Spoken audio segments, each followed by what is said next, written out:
Version 7.0 of his time in office doesn't extend as far as answering questions or giving any information on those prisoners he is releasing early.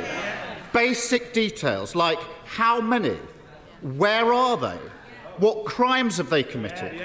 So will he at least guarantee that none of the criminals he is instructing prisoners to release early are considered high risk? Mr. Speaker, there are strict eligibility criteria in place with exclusions based on public safety, and no one would be put on the scheme if they were deemed a threat to public safety. But he may want to read the recent inspection report into Lewes Prison. On this topic, I've asked him twice about. It documents, page 5, high-risk prisoners being released at short notice without sufficient planning. Page 46, a high-risk prisoner had his release date brought forward, despite a history of stalking, domestic abuse and a restraining order. Their words, he was a risk to children. Does the early release of stalkers, domestic abusers and those considered a risk to children sound like the work of someone who is making the country more secure?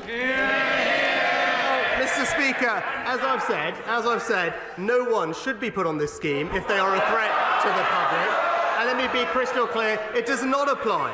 And let me be absolutely clear, it does not apply to anyone serving a life sentence, anyone convicted of a serious violent offence, anyone convicted of terrorism, anyone convicted of a sex offence. And crucially, in contrast to the system that Labour had put in place, Mr. Speaker, governors in the prison service have an absolute lock so that no one is put on the scheme who shouldn't be. But Labour has repeatedly called for domestic abusers to be exempt from his scheme to release prisoners early.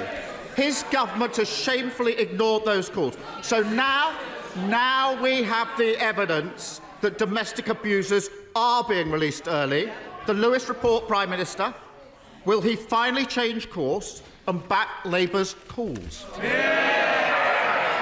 Mr. Speaker, as I've been crystal clear, there is an absolute governor lock on people who are put on the scheme. And in contrast to the last Labour scheme, prisoners were let out with no supervision, no electronic tags. In fact, 80,000 offenders were let out. 16,000 were violent, Mr. Speaker, leading to multiple murders committed. We fixed that system. But when it comes to this question, not only are we building the biggest prison programme in history, we're also deploying rapid deployment cells. And, Mr. Speaker, because on this side of the House, we understand the importance of prison. Unlike one of his frontbenchers who said, and I said, who, quote, "Prison doesn't prevent crime."